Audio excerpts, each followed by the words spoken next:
Lax policies on crime, homelessness, and drugs have transformed some of America's most desirable cities, causing many residents to flee. The urban plight is so severe that many people claim the cities have become unlivable and resemble third world countries. However, there's good news. More and more cities that once embraced these lax policies are now backtracking and adopting tougher laws. Dale Hurd has the story. When former Portland State philosophy professor Peter Boghossian decided to leave the city he loved, Portland, Oregon, he didn't mince words. Portland is like an open sewer. It's a cesspool. Murder over here, porch pirate over here, car stolen here, dog mutilated over here. The murder rate is up 300%. The homelessness is terrible, addiction. That description fits a number of American cities where residents have moved on due to crime, drugs, tent cities, and trash. Cities like Seattle. I witnessed one individual pull out a knife and start threatening a group of others. Saw the aftermath of one shooting. Los Angeles. And I kid you not, you guys, there were at least 5 to 7 crimes happening every single day. And these crimes weren't like 5 miles away, 10 miles away. They were all within a mile of where we were living. In San Francisco. We saw needles on the floor and urine everywhere. It smells horrible. Everywhere. It's not just like one bad street, right? Or like one bad area. It's everywhere. It's even on the main street. Not one cop in sight, like at all. Did you see any cops? We didn't see any cops. As more and more people and businesses flee the crime and chaos in some urban areas, city leaders have realized they have to do something. In New York City, the National Guard has been called in to help fight the rampant crime on the city's subways. D.C. just passed a sweeping crime bill that increases penalties for theft and gun crime. San Francisco voters have approved 2 ballot measures that expand police surveillance and require drug tests for welfare recipients. Former prosecutor Cully Stimson asked why it took them so long. What happened to the last 3 years? Where have those policies been? They could have done this from the beginning. We're supposed to forget about the tens of thousands of people who have died at the hands of violent criminals, the tens of thousands of businesses that have been robbed, the stores that have closed.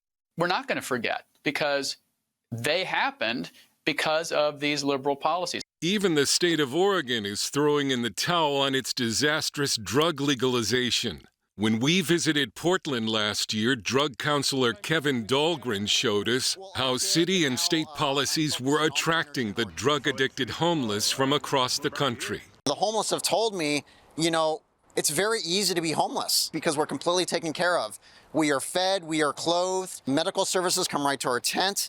People give us anything they want. Oregon has finally decided that becoming the first state to decriminalize hard drugs was not such a good idea and is recriminalizing possession of drugs like heroin, cocaine, and fentanyl.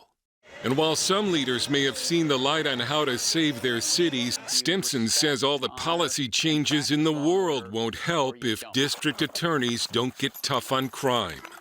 Because the gatekeeper to the criminal justice system are the 2,300 elected DAs around this country. It doesn't matter what the city council passes or the mayor wags his finger about or the governor bloviates about. If the DA isn't going to carry through with the effective enforcement of the law, chaos ensues. And that's what's been happening in these cities. Dale Hurd joins us with more insights. Dale, how did it get to this point? Crime-ridden cities where people fear for their lives and property. Was it an overreaction to the George Floyd protests? Yeah, that and part left-wing popularity contest, part ultra-utopianism. I mean, think about it. They threw the 10 Commandments in the trash, basically, and law. I mean, who brought us law? God. And so they don't like law. They don't like law enforcement. They want to believe that people are good, and if you would just take the heavy hand of law off of them, we would have some kind of harmonious society. It's basically turning God's universe that he designed upside down, and shocker, it doesn't work. Well, you reported that homelessness has a lot to do with the higher crime and drug abuse rates. In California, they have about 180,000 homeless on the streets, and that's nearly 1/3 the homeless population of the U.S. So if you first solve homelessness, wouldn't that begin to solve the crime and drug problems? Where do these cities start? Yeah, they could trying to fix it the right way. Portland built really nice houses for the homeless, and what did they do? Most of them trashed the houses and then moved out because they want to be homeless. Then you have Multnomah County in Portland buying tents for the homeless and even putting up empty tents to show them that it's okay to live in a tent here. Okay, this is a multi-layered malfunction by city officials and state officials. I mean, you also have the whole with Portland, it became a magnet for drug abusers before they changed their state law. People were migrating to Oregon so they could do their drugs in an easier way. So, yeah, it would be great if we had the right solutions to these, which I think you would agree begin with taking care of some of the mental health problems. I walked through Portland and saw a crazy person just about every block, sometimes half-dressed, shouting, raising their hands. They obviously had a broken brain or they were on drugs. And these people need mental health care, and they're not getting it. Well, it seems like they're enabling drug abuse and mental illness. We don't have mental institutions anymore. They've shut them all down. So although some city councils, maybe even prosecutors, are backing off a bit on their lax approach, they haven't really changed their views, have they? They want to get elected. So why won't they admit these are failed policies? You know, they remind me of the communists behind the Iron Curtain during the Cold War. You know, they could have, they saw their societies were failing. They saw their systems didn't work. They could have changed, and yet they couldn't change because they weren't going to become a capitalist. They were communist. And what are these people going to do? Say Donald Trump was right?